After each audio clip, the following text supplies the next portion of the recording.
ఓం శ్రీ మహాగణాధిపతయే నమ. ఓం శ్రీ గురుభ్యో నమ.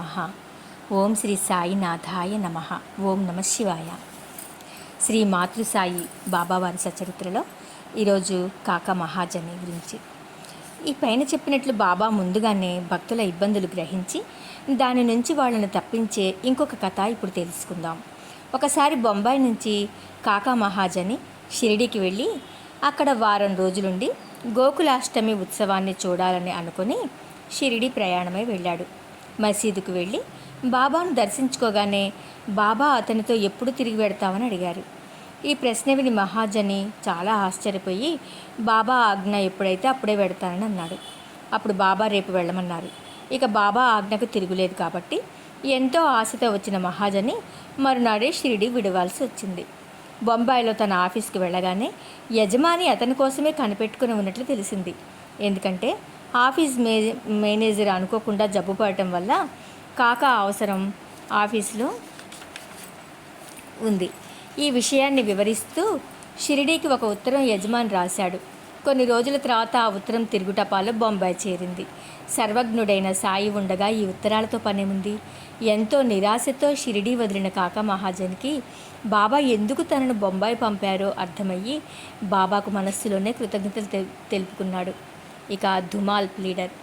సరిగ్గా పై కథకు వ్యతిరేకమైన కథను ఇప్పుడు తెలుసుకుందాం. ప్లీడర్ అయిన బాపు సాహెబ్ ధుమాల్ ఒకసారి నిఫాడ్ వెళ్తూ దారిలో షిరిడీలో దిగి బాబా దర్శనం చేసుకుని వెంటనే నిఫాడ్ వెళ్ళడానికి సెలవు కోరాడు. కానీ బాబా అతనిని ఇంకొక వారం వరకు షిరిడీలో ఉండేటట్లు చేశారు. తర్వాత అతను బాబా దగ్గర సెలవు తీసుకుని నిఫాడ్కు వెళ్ళగా అక్కడ మెజిస్ట్రేట్కు కడుపు నొప్పి వచ్చి కేసు వాయిదా పడిందని తెలిసింది. అందుకే బాబా తనను షిరిడీలో ఉండేటట్లు చేశారని గ్రహించాడు. ఆ తర్వాత కేసు విచారణ కొన్ని నెలల వరకు సాగి ఆఖరుకు దుమాల్ దాన్ని గెలిపించాడు. నిమోన్కర్ భార్య. నిమోన్ గ్రామంలో ఉండే నానాసాహెబ్ నిమోన్కరు గౌరవప్రదమైన న్యాయాధీశుని పదవిలో ఉన్నాడు. వయస్సులో పెద్దవాడే కాక పూజ్యుడు. ఇతను శ్యామకు పెద్దనాన్న. ఈయన భార్య గొప్ప నిష్ఠాపర్రాలు. వీళ్ళిద్దరూ తమ గ్రామం వదిలి షిరిడీ వచ్చి సాయి చరణాల దగ్గర సుఖంగా ఉన్నారు. స్నానాదులకు రాత్రి నిద్రకు తప్ప వీరిద్దరూ మిగిలిన సమయమంతా బాబాతోనే గడిపేవారు. బేలాపూర్లో ఉన్న వాళ్ళ కొడుకు జబ్బుపడినట్లు కబురు వచ్చింది. అప్పుడు తల్లి బేలాపూర్ వెళ్ళి కొడుకును అక్కడ ఉన్న తన బంధువులందరినీ చూసుకుని కొన్ని రోజులు అక్కడే ఉండి రావాలనుకుంది. కానీ బేలాపూర్కు వెళ్ళి ఆమర్నాడే తిరిగి రావాలని భర్త ఆజ్ఞాపించాడు. ఆమెకు ఏమీ చేయడానికి పాల్పోలేదు. బేలాపూర్కు వెళ్ళడానికి ముందు ఆమె బాబా దర్శనానికి వెళ్ళగా అప్పుడక్కడ నిమోన్కర్ కూడా ఉన్నాడు. ఆమె బాబాకు సాష్టాంగ నమస్కారం చేసి బేలాపూర్ వెళ్ళడానికి అనుమతి కోరింది. అప్పుడు బాబా ఆమెతో ఆలస్యం చేయకుండా తొందరగా బేలాపూర్ వెళ్ళమని, హాయిగా బేలాపూర్లో బంధువులందరినీ చూసుకుని తీరికగా 4 రోజుల తర్వాత షిరిడీకి రమ్మని చెప్పాడు. బాబా మాటలు ఎంతో సమయానుకూలంగా ఉండి నిమోన్కర్ ఆజ్ఞను రద్దు చేశాయి. ఈ విధంగా ఆమె దైవమైన సాయినాథుడు ఆమె మనోభీష్టాన్ని నెరవేర్చాడు. ఇక దాము అన్న. అహ్మద్ నగర్లో ధనవంతుడైన దాము అన్న కాసార్ సాయి భక్తుడు. అతనికి బాబా అనుగ్రహం వల్ల పుత్ర సంతానం కలిగింది. అప్పటి నుంచి షిరిడీలో జరిగే శ్రీరామనవమికి కొత్త జెండానిచ్చి పేదలకు అన్నదానం చేసేవాడు. ఒకసారి అతని స్నేహితుడు బొంబాయి నుంచి ఉత్తరం రాశాడు. 2 లక్షల లాభం వచ్చే వ్యాపారం ఉందని, నిర్భయంగా చేయొచ్చునని, తామిద్దరూ భాగస్థులుగా ఉండి చెరో సగం లాభం సంపాదించుకోవచ్చని, ఇప్పుడు దూది కొని ఉంచి ధర పెరిగాక అమ్మాలి, సమయం మించిపోతే లాభం రాదు కాబట్టి వెంటనే ఉత్తరం రాయి అని చెప్పాడు. దాము అన్న ఆలోచించడం ప్రారంభించాడు. ఆ స్నేహితుడు ఎంతో నమ్మకస్తుడు. వ్యాపారము ఎంత మాత్రము ప్రమాదకరమైనది కాదు అని అతనికి తెలిసినా ఎటు నిశ్చయించుకోలేక ఆందోళన చెందాడు. బాగా ఆలోచించి తాను బాబా భక్తుడవడం వలన శ్యామకు ఉత్తరం రాసి వ్యాపారం తనకు మంచిదో కాదో బాబాను అడిగి కనుక్కోమని, తాను బాబా సమాధానంపై ఆధారపడి ఉన్నానని రాశాడు. శ్యామ ఆ ఉత్తరం అందుకోగానే బాబా దగ్గరకు వెళ్ళి బాబా ముందు దాన్ని ఉంచాడు. బాబా అదేమిటని అడగగానే శ్యామ దాము అన్న ఉత్తరం రాశాడని చెప్పగానే ఆ ఉత్తరం చదవకుండానే బాబా భగవంతుడిచ్చిన దాంతో తృప్తి చెందక ఆకాశాన్ని అందుకోవాలని ఆరాటం ఎందుకని అంటూ అది సరే ఆ ఉత్తరం చదవమని అన్నారు. అప్పుడు శ్యామ ఉత్తరంలో ఉన్న సంగతినే బాబా చెప్పారు కాబట్టి బాబాతో, బాబా ఇక్కడ ప్రశాంతంగా కూర్చుని అనేక మంది భక్తుల మనస్సులో కలవరం రేపి వారిని తన పాదాల దగ్గర రప్పించుకుంటారని ఉత్తరంలో ఉన్న దానిని చెప్పేశారు. కాబట్టి ఇంకా దానిని చదవవలసిన అవసరం లేదని అన్నాడు. కానీ బాబా అందుకు ఒప్పుకోక శ్యామాను ఉత్తరం చదవమని చెప్పి శ్రద్ధగా విన్నారు. సేటుకి మతిపోయినట్లుంది. అతనింట్లో ఏ లోటు లేదని, తనకున్న సగం రొట్టెతో సంతృప్తి చెందమని, లక్షల కోసం ప్రయాస చెందవద్దని సమాధానము శ్యామాను రాయమన్నారు. ఈ సమాధానం కోసం ఎంతో ఆతృతతో ఎదురుచూస్తున్న దాము అన్న ఎంతో నిరాశ చెందారు. ఆ లాభంతో తాను ఇంకా ఎంతో సంపాదించవచ్చు అనే ఆశతో ఉన్న అతను బాబా సమాధానం విని ఎంతో దుఃఖించాడు. అయితే ఉత్తరంలో శ్యామ ఇలా ఉత్తరాల ద్వారా చెప్పడానికి స్వయంగా దాము అన్న వచ్చి వేడుకోవడానికి ఎంతో తేడా ఉంటుంది కాబట్టి వచ్చి అడిగితే బాబా ఒప్పుకోవచ్చని సూచించాడు. దాము అన్న వెంటనే షిరిడీ వెళ్ళి బాబా వద్ద కూర్చుని వారి పాదసేవ చేస్తూ ఎదురుగా బాబాను అడిగే ధైర్యం లేక మనస్సులో తనకు లాభం వస్తే లాభంలో కొంత బాబాకు ఇస్తానని అనుకున్నాడు. బాబాకు తెలియనిది ఏదీ ఉండదు కాబట్టి దాము అన్న మనసు గ్రహించారు. అయితే ఈ లాభాలతో బాబాకి ఏమీ పని లేదు. వారికి కావలసినది తన శరణు కోరిన భక్తుల మంచి మాత్రమే. భూత భవిష్యత్తులు తెలిసిన బాబా దాము అన్న అడిగాడనో లేక తనకు లాభంలో భాగం ఇస్తాడన్నో అతను కోరినవి చేయడు కదా. అతనికి ఏది మంచో దాన్నే చేస్తాడు. అతనికి ఈ వ్యాపారం కలిసి రాదు కాబట్టి సాయి అతనిని ఆ వ్యాపారం చేయవద్దన్నారు. అందుకే భక్తవత్సలుడైన మన మాతృసాయి దాము అన్న విషయంలో సరిగ్గా ఈ మాతృప్రేమనే చూపించారు. దాము అన్న మనస్సును గ్రహించిన బాబా ఈ విషయంలో తాను జోక్యం చేసుకోనని చెప్పి వ్యాపారం పట్ల తన విముఖతను సూచించారు. ఈ మాటలు అర్థం అయిన దాము అన్న సిగ్గుతో తల వంచుకుని తర్వాత ఆ ఆలోచనను మానుకున్నాడు. ఇక ధాన్యముల బేరం. దాము అన్న ధాన్యము వ్యాపారం చేయాలనుకున్నాడు. ఈ ఆలోచన కూడా గ్రహించిన బాబా 5 సేర్ల చొప్పున కొని 7 సేర్ల చొప్పున అమ్మాల్సి వస్తుంది కనుక ఈ వ్యాపారం కూడా మానుకోమన్నారు. చేసేది లేక దాము అన్న స్నేహితునికి తాను వ్యాపారం చేయదలుచుకోలేదని ఉత్తరం రాశాడు. అది చూసిన అతని స్నేహితుడు దాము అన్న మూర్ఖత్వానికి ఆశ్చర్యపోయాడు. భిక్షాటనతో జీవించే ఫకీరికి వ్యాపారం గురించి ఏం తెలుస్తుంది?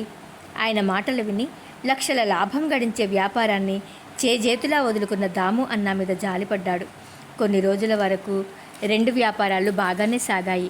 కానీ 1-2 నెలలు వర్షాలు విపరీతంగా కురవడం వల్ల ధాన్యం దాచిపెట్టిన వాళ్ళందరూ విపరీతంగా నష్టపోయారు. బాబా చెప్పినది అదే కదా, 5 సేర్ల లెక్కన కొని 7 సేర్ల లెక్కన అమ్మాల్సి వస్తుందని అలా చెప్పి దాము అన్నాని ఈ దురదృష్టం నుంచి కాపాడారు. ప్రతి వ్యాపారం కూడా కూలిపోయింది. అతని స్నేహితుడు ఇంకొక వర్తకుని సహాయంతో వ్యాపారం చేశాడు. డబ్బు పెట్టిన వారికి పూర్తిగా నష్టం వచ్చింది. బాబా తనను 2 సార్లు ఈ రకంగా గొప్ప నష్టం నుంచి కాపాడినందుకు దాము అన్న తన జీవితకాలమంతా బాబాకు నిజభక్తుడైనాడు. ఇదే నిజమైన మాతృప్రేమ అంటే. దాము అన్న అడిగాడు కదా అని బాబా ఒప్పుకోలేదు. అతనికి ఆ సమయానికి ఆ నిర్ణయం కష్టం కలిగించినా బాబా అతనిని నష్టం నుంచి కాపాడారు. ఇక అంబాడేకర్. గోపాలనారాయణ అంబాడేకర్ బ్రిటిష్ ప్రభుత్వంలో అబ్కారీ శాఖలో 10 ఏళ్ళు ఉద్యోగం చేసిన తర్వాత మానేసి ఇంట్లోనే ఉంటున్నాడు. మొదట ఠాణా జిల్లాలో ఉద్యోగం చేసి అదృష్టం కొద్దీ అక్కడే ఆఫీసర్ అయినాడు. ఆ తర్వాత ఉద్యోగం మానేశాడు. రోజులన్నీ ఒకే రకంగా ఉండవు కదా. అతనికి ఎన్నో కష్టాలు ఎదురైనాయి. తరువాత ఉద్యోగంలో మళ్ళీ చేరాలని ఎంత ప్రయత్నించినా కూడా దొరకలేదు. అతని కీర్తి సంపద ఏదీ కూడా అతనికి ఉపయోగపడలేదు. ఏళ్ల తరబడి కూర్చుని తినేసరికి సంపాదించినదంతా కరిగిపోయింది. కష్టపరంపర ఎదురైంది. ఈ విధమైన కష్ట సమయంలో ప్రతి సంవత్సరము షిరిడీకి వెళ్ళి బాబాకు పదే పదే తన కష్టాలు విన్నవించుకునేవాడు. ఈ రకంగా 7 ఏళ్ళు గడిచాయి. అతను పూర్తిగా విసిగిపోయాడు. 1916 సంవత్సరం షిరిడీకి వెళ్ళి అక్కడే ఆత్మహత్య చేసుకోవాలని అనుకున్నాడు. కుటుంబ సమేతముగా షిరిడీ వెళ్ళి 2 నెలలు అక్కడ ఉన్నాడు. ఒక రాత్రి అతను దీక్షిత్వాడ ఎదురుగా ఒక ఎద్దుల బండి మీద కూర్చుని ఉండగా అతని మనస్సులో ప్రస్తుత తన పరిస్థితి మొత్తం జ్ఞాపకం వచ్చింది. కష్టాలతో జీవితంపై విరక్తి కలిగింది. ఇక తనకి జీవితం అవసరం లేదని తలచి ప్రాణంపై విసుగుతో ఎవ్వరూ దగ్గర లేని సమయంలో అక్కడ దగ్గరలో ఉన్న బావిలోకి దూకి తన కష్టాలను దూరం చేసుకోవాలని అనుకున్నాడు. చూశారుగా, పరిస్థితులు అనుకూలంగా ఉన్నన్ని రోజులు వాటి విలువ గ్రహించలేక అన్నీ అనుభవిస్తాం. అదే పరిస్థితులు ఎదురు తిరిగితే ఎంతటి వాడికైనా ధైర్యం సన్నగిల్లి తప్పులు చేయడానికి కూడా వెనుకాడరు. ఇప్పుడు ఈ అంబాడేకర్నే తీసుకుంటే ఆత్మహత్య పాపమని తెలిసి కూడా ఈ కష్టాలను అనుభవించే శక్తి తనకిక లేదని చావడానికి స్థిర నిర్ణయంతో సమయం కోసం ఎదురు చూస్తూ కూర్చున్నాడు. అయితే బాబా తన భక్తుడిని ఈ పాపం నుంచి రక్షించారు. అక్కడికి కొద్ది దూరంలోనే సగుణమేయర్ నాయక్ హోటల్ ఉంది. అతడు కూడా బాబా భక్తుడే. బాబా అతనికి ప్రేరణ కలిగించి అతనితో అంబాడేకర్ చావును తప్పించారు. అది ఏ విధంగా జరిగిందో ఇప్పుడు తెలుసుకుందాం.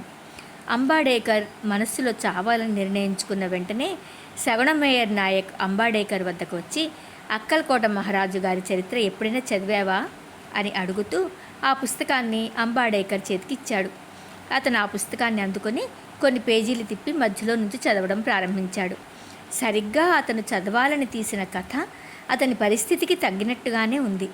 అక్కలకోట మహారాజు గారి కాలంలో బాగు కానటువంటి జబ్బుతో బాధపడుతున్న ఒక భక్తుడు ఆ వ్యాధి ఇక దైవ కృప వల్ల మాత్రమే తగ్గుతుందని భావించి ఎన్నో రోజులు క్రమం తప్పక అక్కలకోట మహారాజు సేవ చేశాడు. కానీ అతని జబ్బు నయం కాలేదు. శారీరక బాధే కాక సద్గురు దగ్గర కూడా తన కర్మ నిర్మూలనం అవ్వలేదని తీవ్ర నిరాశతో ఆత్మహత్య చేసుకోవడానికి నిర్ణయించుకొని ఒక రాత్రి వెళ్ళి బావిలో దూకాడు. వెంటనే మహారాజు అక్కడికి వచ్చారు. తన స్వహస్తాలతో అతనిని బయటకు తీశారు. అప్పుడు అతనితో, స్వామి, గత జన్మ పాపపుణ్యాలను అనుభవించాల్సిందే, తప్పదు. అంతేకాని కర్మను పూర్తిగా అనుభవించకుండా ప్రాణత్యాగం చేస్తే ఇంకొక జన్మనెత్తి మళ్ళీ కర్మను అనుభవించక తప్పదు. కాబట్టి చావడానికి ముందే గత జన్మ పాపాలను పూర్తిగా తొలగించుకుంటే మళ్ళీ జన్మలోనైనా సుఖంగా ఉండవచ్చునని, అందుకని కష్టాలను సహించాలే కానీ ఆత్మహత్య చేసుకోరాదు అని హితవు పలికారు. సమయోచితమైన ఈ కథను చదివిన అంబాడేకర్ బాబా యొక్క సర్వవ్యాపకత్వాన్ని గ్రహించి సిగ్గుపడ్డాడు. ఈ పుస్తకం రావడం కాస్త ఆలస్యమైతే అతని జన్మ చెడిపోయి అతనికి ఇప్పుడున్న కష్టాలే కాక ఆత్మహత్య పాతకం కూడా ఇంకా అంటి ఉండేది. ఈ విధంగా సమయానికి బాబా తనపై కురిపించిన అపార కృపతో అంబాడేకర్ తడిసి ముద్దయ్యాడు. అతని తండ్రి అక్కల్కోట్ మహారాజు భక్తుడు. కొడుకు కూడా తండ్రిలాగే భక్తుడు కావాలని బాబా కోరిక. ఈ సంఘటనతో అతనికి బాబా యందు నమ్మకము స్థిరపడి అతను అదే రోజు తన ఊరికి తిరిగి వెళ్ళిపోయాడు. సాయి కృపా ప్రసాదాన్ని ఈ విధంగా పొందడం వల్ల అతనికి మంచి రోజులు వచ్చాయి. జ్యోతిష్యంలో మంచి ప్రావీణ్యం సంపాదించుకున్నాడు. అతని దైన్య స్థితి తొలగిపోయింది. అతని ఇంట సుఖశాంతులు వెల్లివిరిశాయి. అందరూ క్షేమంగా ఉన్నారు. అతను గురు చరణాలయందు స్థిరమైన భక్తితో పరమానందాన్ని పొందాడు. ఇక యోగము ఉల్లిపాయ. ఒకరోజు యోగాభ్యాసం చేసే సాధకుడొకడు నానాసాహెబ్తో కలిసి షిరిడీ వచ్చాడు. అతడు యోగ శాస్త్రానికి సంబంధించిన గ్రంథాలన్నీ చదివాడు. పతంజలి యోగసూత్రం కూడా చదివాడు. కానీ అతనికి అనుభవం ఏదీ లేదు. ఒక్క క్షణమైన స్థిర మనస్సుతో సమాధి స్థితిలో కొద్దిసేపు కూడా ఉండలేకపోయాడు. సాయిబాబా తన పట్ల ప్రసన్నుడై తనకు చాలాసేపు సమాధి స్థితిలో ఉండటం ఎట్లాగో నేర్పుతారనే ఉద్దేశంతో షిరిడీ వచ్చాడు. వారిద్దరూ మసీదుకు వచ్చేసరికి బాబా ఉల్లిపాయతో రొట్టెను తింటున్నారు. అది చూసిన ఆ సాధకుడు రుచిలేని రొట్టెను ఉల్లిపాయతో తినేవాడు తన సంశయములను ఏం తీర్చగలడనే ఆలోచన వచ్చింది. వెంటనే బాబా అతని మనస్సులోని ఆలోచనను గ్రహించి నానాతో, ఎవరికైతే ఉల్లిని జీర్ణించుకోగల శక్తి ఉందో వాళ్లే దానిని తినాలి అని అన్నారు. ఇది విన్న వెంటనే యోగికి బాబా సర్వవ్యాపకత్వం అర్థమైంది. తన మనస్సులోని ఆలోచన ఇంకా పూర్తి కాకుండానే బాబా తనకు సమాధానం ఇవ్వడం బాబా యొక్క గొప్పతనాన్ని చాటుతోందని తెలుసుకున్నవాడై బాబా పాదాల మీద పడి సర్వస్వ శరణాగతి చేసుకున్నాడు. అనుమానాలేవీ లేని స్వచ్ఛమైన మనస్సుతో తన సంశయాలన్నింటికీ సమాధానాలు పొంది అత్యంత సంతృప్తితో ఆనందించిన వాడై బాబా ఊది ప్రసాదము ఆశీర్వచనాలను పొంది షిరిడి నుంచి తిరిగి వెళ్ళాడు.